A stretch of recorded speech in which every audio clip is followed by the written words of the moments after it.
Naghahanda na po ang lokal na pamahalaang bayan po ng San Fabian at World Vision Development Foundation Incorporated sa pagpapatupad po ng Livelihood Recovery Assistance Program na naglalayon po na matulungan ng mga pamilya at mangingisdang lubhang naapektuhan ng nagdaang bagyo na muling makabangon.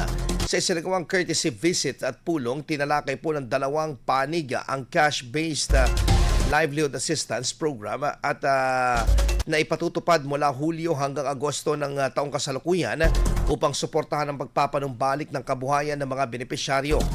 Napagkasunod din ng mga pamantayan sa pagpili ng mga tatanggap ng tulong.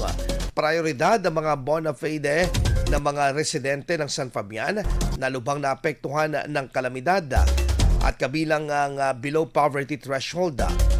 Handang dumalo rin naman sa mga assembly, training at orientation.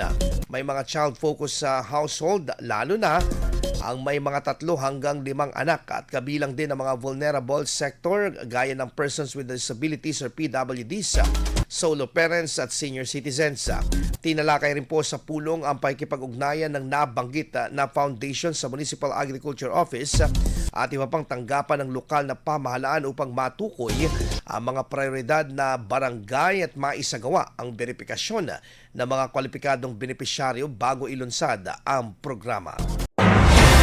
IFM News. IFM News. IFM News.